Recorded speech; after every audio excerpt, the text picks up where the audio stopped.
Leitura Bíblica Anual. Versão King James atualizada. Ezequiel 47:48.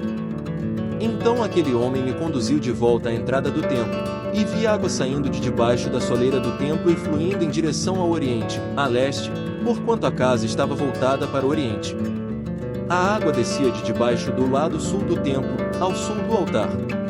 Em seguida ele me levou para fora, pelo portão norte, e conduziu-me pelo lado de fora até o portão externo que dá para o oriente, leste, e a água fluía do lado sul. O homem deslocou-se para o lado oriental com uma corda de medir na mão e, enquanto se movia, totalizou 1000 côvados longos, isto é, 500 metros, e me fez passar pelas águas, que batiam na altura do meu tornozelo. De novo mediu 500 metros e conduziu-me pela água, que chegava ao joelho. Mediu então mais 500 metros e me levou pela água, que batia na cintura. Ainda mediu mais 500 metros, mas agora era um rio que eu não conseguia atravessar, porque a água havia subido muito e já era tão profunda que só se podia atravessar a nado. Era um rio que não se podia vencer apenas caminhando. Ele então me indagou: observaste tudo isso, ó querido filho do homem? E transportou-me de volta à margem do rio. Assim que cheguei, notei muitas árvores em cada lado do rio. E ele me revelou: estas águas fluem para o leste, em direção à região oriental e descendo até Arabá, ao vale do rio Jordão, chegando ao Mar Morto, e ao entrarem nas águas salgadas, estas se tornam doces e saudáveis. Por onde passar o rio haverá todo tipo de animais e de peixes.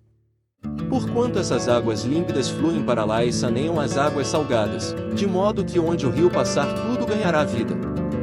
Os pescadores estarão junto dele, haverá lugar para estender as redes desde Engedi, fonte do bode, até em Eglaim, fonte das bezerras. As pescarias serão fartas com peixes de várias espécies, como os pescados no mar Mediterrâneo.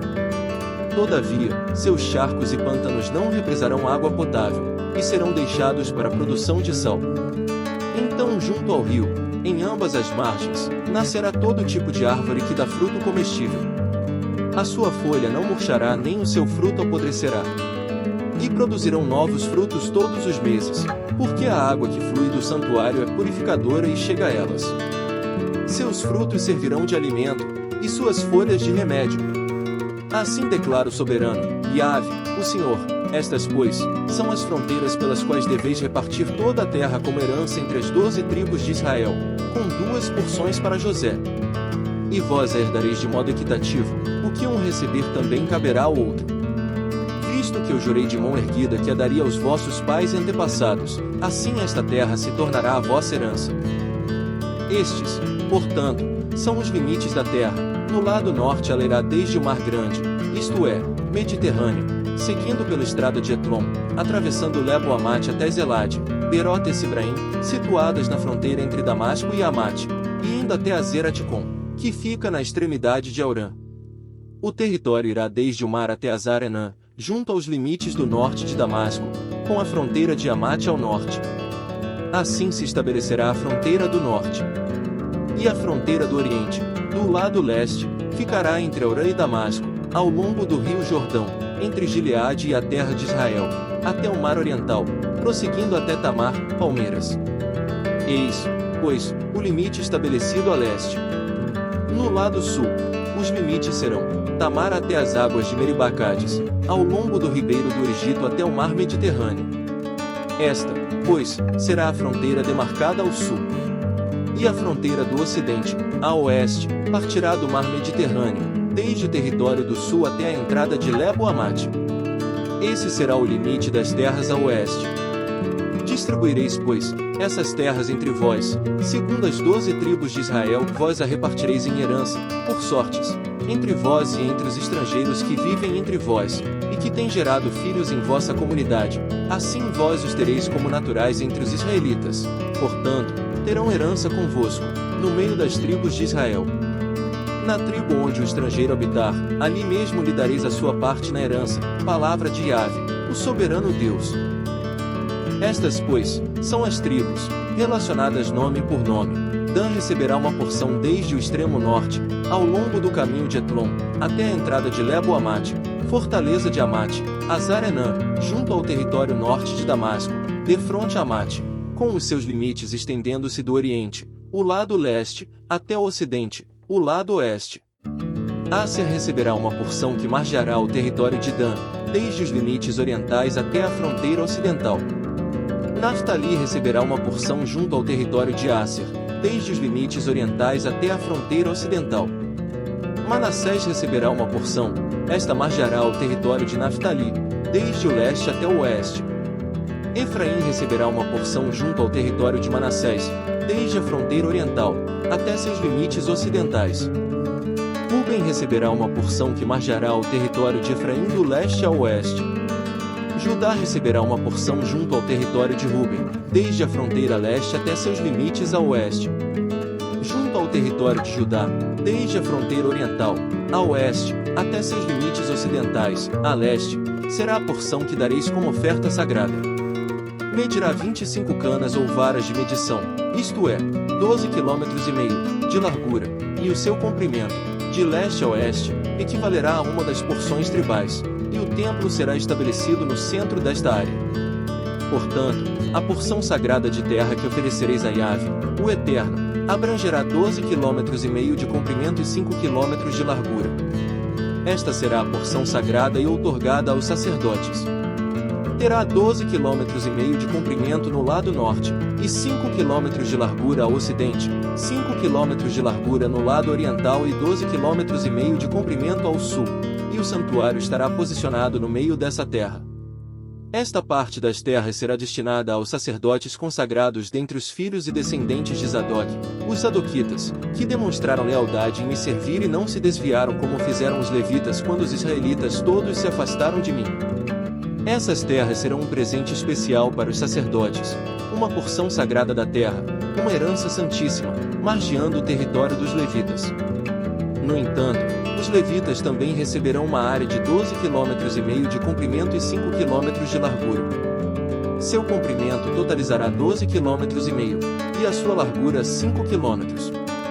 Eles não poderão vender nem trocar nenhuma parte dessa terra sagrada, nem transferirão a posse de qualquer lote para ninguém, porquanto essa terra é santa para Yahvé, o Senhor.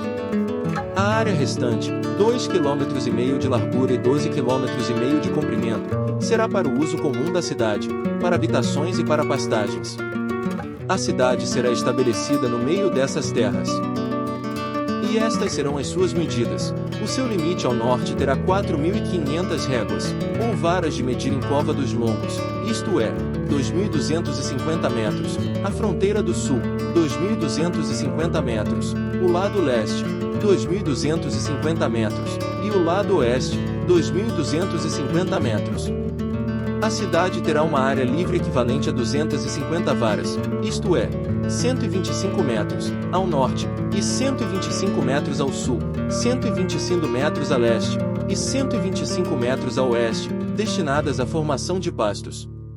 O restante das terras, ao longo da porção sagrada, será de 5 km no lado leste e 5 km no lado oeste. Suas colheitas fornecerão alimento aos trabalhadores da cidade. E os que servem a cidade, seus trabalhadores, dentre todas as tribos de Israel, o cultivarão. A área ofertada inteira será um quadrado de terras medindo 25.000 varas, isto é, 12,5 km de cada lado. É, portanto, uma dádiva sagrada, e assim a deveis preservar. As terras que sobrarem em ambos os lados da área formada pela porção sagrada e pela cidade serão de propriedade do príncipe e rei.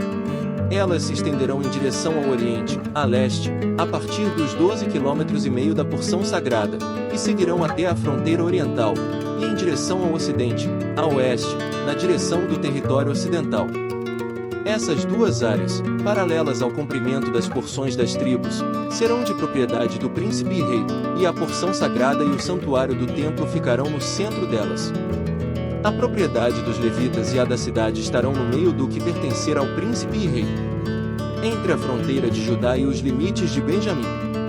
Quanto ao restante das tribos, Benjamim receberá uma porção e esta se estenderá do lado oriental até os limites ocidentais. Simeão receberá uma porção que seguirá margeando o território de Benjamim, desde sua fronteira a leste até o oeste. Issacar receberá uma porção, esta margeará o território de Simeão, da fronteira oriental até seus limites no ocidente. Zebulon receberá uma porção que seguirá margeando o território de Issacar, desde seus limites orientais até sua fronteira ocidental. Gade receberá uma porção junto ao território de Zebulon, que seguirá da sua fronteira oriental até seus limites no ocidente. Os limites de Gade ao sul vão desde Tamar, Palmeiras, no sul, até as águas de Merivot Cades, Meribá Cades, isto é, Oásis de Cades, e depois ao longo de Wadi Euari, o ribeiro do Egito, até chegar ao grande mar, o Mediterrâneo. Estas são, pois, as terras que repartireis às tribos de Israel como herança, e serão essas as suas propriedades, palavra do Senhor, Yahvé.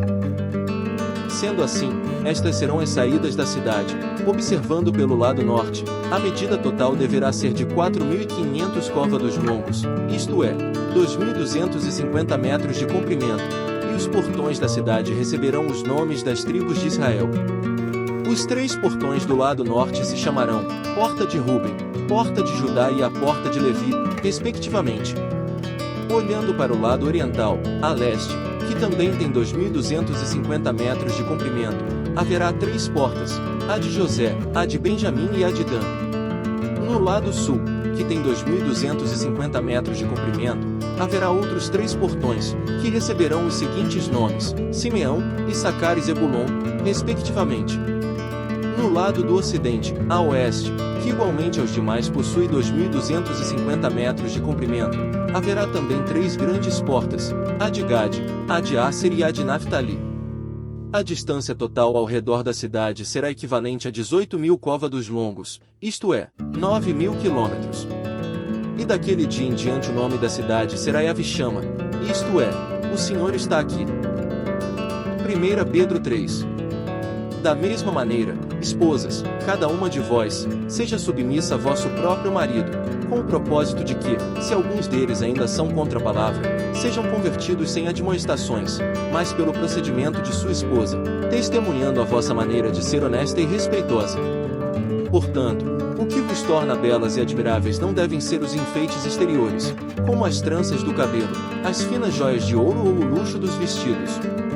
Pelo contrário, esteja em vosso ser interior, que não se desvanece, toda a beleza que se revela mediante um espírito amável e cordato, o que é de grande valor na presença de Deus. Porquanto, na antiguidade, era desse modo, que as santas mulheres que esperavam em Deus costumavam adornar-se.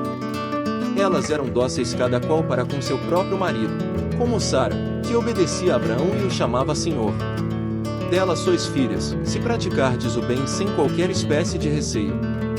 Exatamente, da mesma maneira, vós maridos, vivei com vossas esposas a vida cotidiana do lar, com sabedoria, proporcionando honra à mulher como parte mais frágil e coerdeira do dom da graça da vida, de forma que não sejam interrompidas as vossas orações.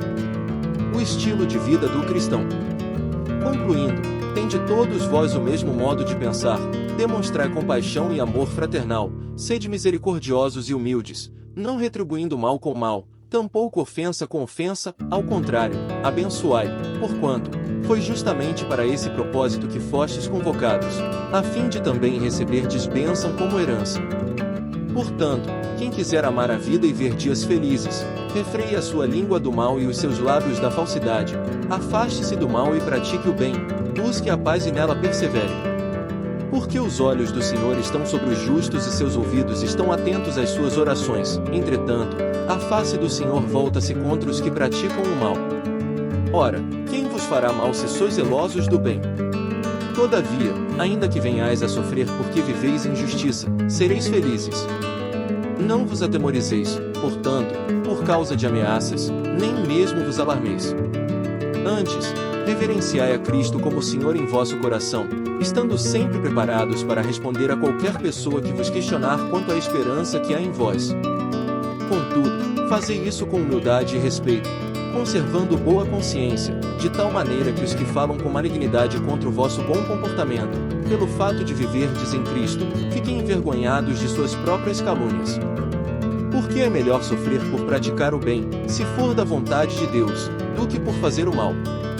Pois Cristo também foi sacrificado uma única vez por nossos pecados, o justo pelos injustos, com o propósito de conduzir-nos a Deus, morto, de fato, na carne, mas vivificado no Espírito, no qual igualmente foi e proclamou aos espíritos em prisão. os quais, na antiguidade, foram rebeldes, durante o tempo em que Deus, pacientemente, aguardava a construção da arca nos dias de Noé. Na arca, apenas algumas pessoas, a saber, 8, foram salvas por meio das águas, que, prefigurando o batismo, agora também vos salva, o qual não é a remoção das impurezas do corpo humano, mas sim o resultado de uma boa consciência para com Deus, por intermédio da ressurreição de Cristo, o qual, havendo subido ao céu, reina à direita de Deus, e a ele estão sujeitos todos os anjos, autoridades e poderes. Salmos 119 versículos 49 a 64. Lembra-te da tua palavra ao teu servo, pela qual me encheste de esperança.